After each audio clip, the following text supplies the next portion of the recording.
ఇతని పేరు వికాస్ కుమార్ పటేల్. పేరులో వికాసం ఉంది గానీ, బుర్రలో మాత్రం వికాసం లేదు. అమెరికాకొచ్చి ఎన్నెన్నో కార్యక్రమాలు చేస్తున్నారండి. ఈ దుర్మార్గుడు చేసినటువంటి పనికి నిజంగా అసలుకు ఇతని జీవితాంతం జైల్లో ఉంచాలి.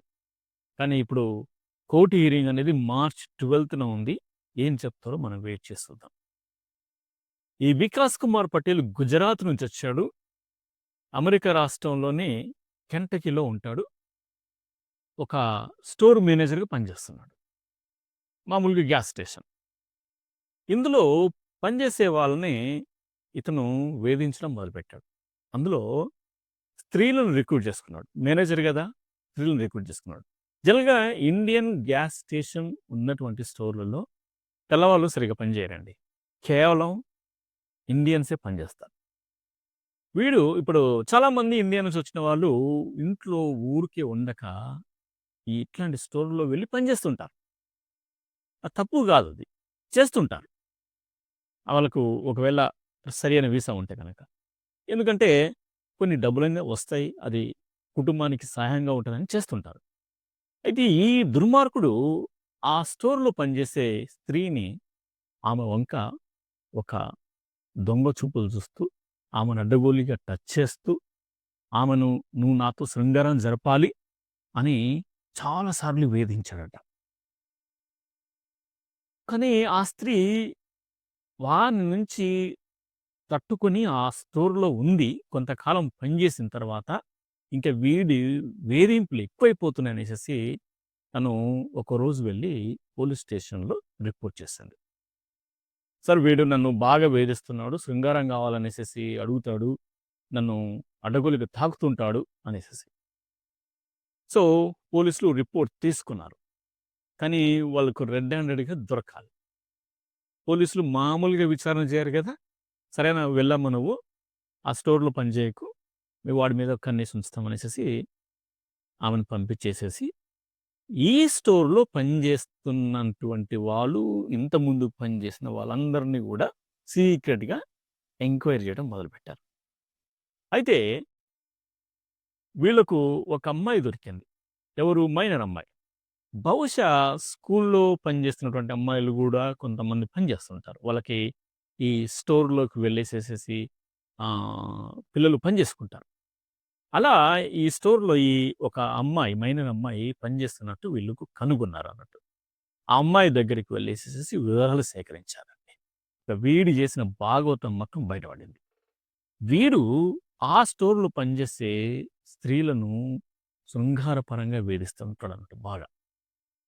కొంతమందితో వాడు శృంగారం గూడా జరిపాడట. అంతేకాదు వీడు వేరే వ్యక్తులను తీసుకొచ్చేసేసి ఇతనితో నువ్వు శృంగారం చేయాలి. అట్లయితేనే నీకు సాలరీ పడతది. జనరల్‌గా ఇట్లాంటివి ఉంటే వేధింపులుంటే వెంటనే మనం రిపోర్ట్ చేయొచ్చు. కానీ ఎందుకో మరి ఆ స్టోర్‌లో పనిచేసిన ఎవరైతే రిపోర్ట్ చేశారో పోలీస్ స్టేషన్‌లో ఆ స్త్రీ ఆమెకున్నటువంటి ఎనక బ్యాక్‌గ్రౌండ్ బాధలేంటో మనకు తెలీదు. ఆమె రిపోర్ట్ చేయలేదు. కొంతకాలం చేసి చూసిన తర్వాత రిపోర్ట్ ఇచ్చారు. అయితే ఇప్పుడు ఈ మైనర్ బాలిక గూడా అందులో పనిచేసినప్పుడు ఈ అమ్మాయిని వేధించటము, ఇంకా అడ్డగోలుగా తాకటము, అమ్మాయిని గూడా వాడు మామూలుగా మానభంగం చేశాడట సెవెరల్ టైమ్స్. అయితే ఇక వాడి బాధ తట్టుకోలేక ఈ అమ్మాయి గూడా అక్కడ పని చేయడం ఆపేసిందన్నట్టు. అంటే చూడండి, ఆ అమ్మాయికి కావాలనుకుంటే వెంటనే రిపోర్ట్ ఇస్తే గనక వాని పనయిపోతుంది. మరి ఆ అమ్మాయి ఎందుకు మరి రిపోర్ట్ చేయలేదో మనకది తెలీదు. ఆమెకున్నటువంటి పరిస్థితులు, మరి ఫైనాన్షియల్ సిట్యుయేషన్స్ ఏదో ఒకటి చేసుకోవాలి గదా! అనేసేసి. అయితే ఇక్కడ పనిచేస్తున్నటువంటి స్త్రీలకు వాడేం చేస్తున్నాడంటే, వీడికి ఒక బిల్డింగ్ ఉంది. ఆ బిల్డింగ్‌లో రెంట్‌కిచ్చేవాడన్నట్టు.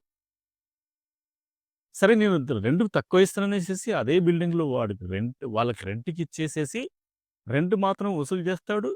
వీళ్ళకి నెల కాగానే సాలరీ ఇవ్వాలి కదా! మేనేజర్ కదా ఇతను.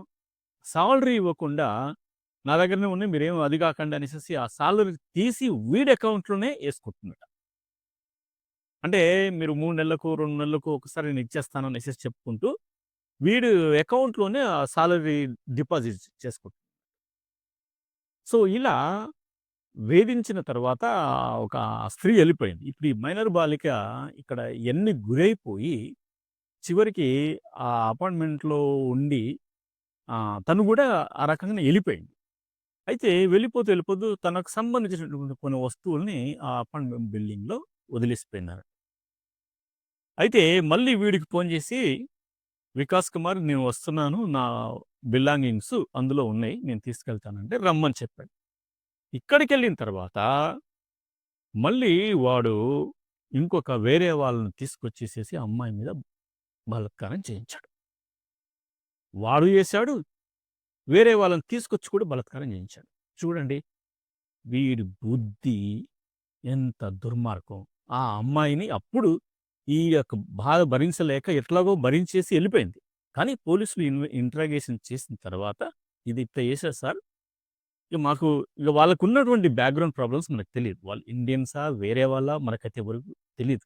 ఎందుకంటే వాళ్ళ పేర్లు మనం బయట పెట్టకూడదు కాబట్టి.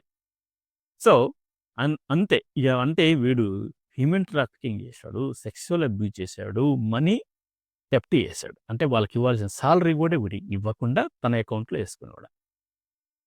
సో, అంటే కొన్ని ప్రాంతాలలో అండి ఇప్పుడు కెంటకీ ఆ ఏరియాలో కొన్ని చాలా రిమోట్ ఏరియా.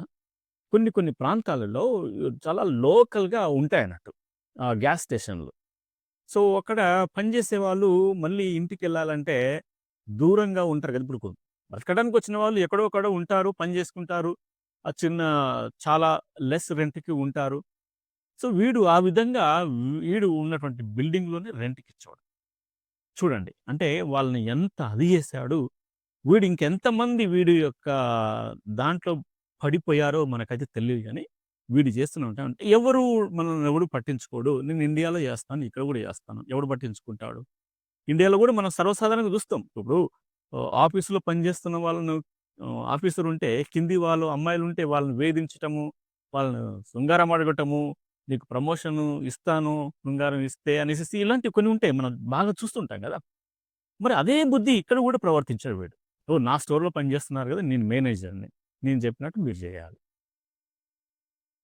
ఇక దురదృష్టవశాత్తు వాళ్ళకున్నటువంటి పరిస్థితులేంటో మరి ఇక వాళ్ళు బలి అయిపోయారు వీడి చేతిలో. అంటే ఫస్ట్ స్త్రీ వీడికి బలి కాకుండా జాగ్రత్తగా ఉంది కాబట్టి పోలీసులు రిపోర్ట్ ఇచ్చింది. కానీ ఈవిడ కంటే ముందు పనిచేసినటువంటి ఈ బాలిక మొత్తానికైతే వాడికి బలి అయిపోయింది కానీ రిపోర్ట్ చేయలే. ఈ పోలీసుల ఇన్వెస్టిగేషన్‌లో ఆ అమ్మాయి పూర్తి వివరాలు ఇచ్చిందన్నట్టు. అప్పుడు పోలీసులు వెళ్లి ఇతన్ని అరెస్ట్ చేసి పడేశారు. చూడండి అమెరికాకు బ్రతకడానికొచ్చేసేసి ఇలాంటి human trafficking, sexual abuse, money theft ఇవన్నీ కూడా ఎలా చేస్తారండి నాకసలు అర్థం కాదు. నేను చాలా చూస్తున్నాను ఇలాంటి కేసులు. ఎస్పెషల్‌గా పటేల్స్ చేస్తున్నారు. ఐయామ్ సారీ పటేల్స్ అనేసంటే నేను చాలా మందిని చూసాను. రీసెంట్‌గా కూడా ఇలాంటి హోటల్‌లు నిర్వహిస్తూ హోటల్‌లోనే ఇలాంటివన్నీ అంటే హ్యూమన్ ట్రాఫికింగు, సెక్షువల్ అబ్యూజెస్, ఒక ప్రాస్టిట్యూషన్ ఇవన్నీ చేశారండి. ఆళ్ళు గూడా పటేల్సే. మరి ఎందుకు చేస్తున్నారో నాకైతే తెలీదు గానీ, అమెరికాకొచ్చేసేసి పరువు పోగొడుతున్నారండి వీళ్ళు. బ్రతకడానికొచ్చిన వాళ్ళు పరువుగా బ్రతకాలి గదా!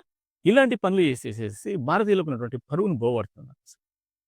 ఇక పోలీసులు ఇతన్ని అరెస్ట్ చేశారు. ఖతం తీసుకెళ్ళి కౌంటీ జైల్‌లో ఏసి పడేశారు. అయితే ఇప్పుడు ఈ మార్చి 12న ఇంక కొద్ది రోజుల్లో తనకి కోర్ట్ హియరింగ్ ఉంది. సో, ఇతడు బాలికను ఇక్కడ మైనర్ బాలిక కదా! మైనర్ బాలికను వాడు బేసికల్‌గా మనభంగం చేశాడు కాబట్టి ఇగ వాడిని వదిలేయరు. ఖచ్చితంగా లైఫ్ లాంగ్ జ జ జైలానికి వాడికి. ఇంక అందులో డౌట్ ఉండదు. ఇగ అందులో ఒకవేళ ఇప్పుడు పెద్ద అడల్ట్ స్త్రీలయినప్పుడు అది వేరుగా ఉంటది గానీ, మైనర్ బాలిక గదా! సో, ఖచ్చితంగా వాడికి ఇంకా వీడికి ఫోను నంబర్ గూడా ఇచ్చారు. కోర్టు అది ఈ పోలీస్ డిపార్ట్‌మెంట్ వాళ్ళు ఫోను నంబర్ గూడా ఇచ్చారు వెబ్‌సైట్‌లో. వీడి గురించి అంటే వీడి బాధితులు ఎవరైనా ఉంటే మాకు ఫోను చేయండి అనేసేసి వాళ్ళు వాళ్ళ వెబ్‌సైట్‌లో గూడా పెట్టారండి. సో, ఇది విన్న తర్వాత ఏమనిపిస్తుందంటే అసలుకు అమెరికాకొచ్చేసేసి నీతిగా, నిజాయితీగా అండ్ గొప్పగా బతికే వాళ్ళ యొక్క పరువును వీళ్ళు తీస్తున్నారు. మన దేశం యొక్క పరువును మొత్తం పోగొడుతున్నారసలు. ఇలాంటి దుర్మార్గులు. సో, ఈ వికాస్ పటేల్ గాడు ఇది చేసినటువంటి పనికి వాడికి సరియైన శిక్ష పడాలనైతే నేనైతే కోరుకుంటున్నాను ఫ్రెండ్స్. సో, అమెరికాకొచ్చి గొప్పగా బతుకుతున్నారు గదా! అనేసేసి చాలామంది ఉన్నారండి. 90% గొప్పగానే బతుకుతారు. 10% కొంతమంది ఇలాంటి పిచ్చి పిచ్చి పనులు చేస్తూ 90% పీపుల్‌కి చెడ్డ పేరు తీసుకొస్తున్నారు. అంతేకాదు ముఖ్యంగా మన భారతదేశానికి చెడ్డ పేరు తీసుకొస్తున్నారండి. ఏం చేద్దామండి అసలు వీళ్ళని?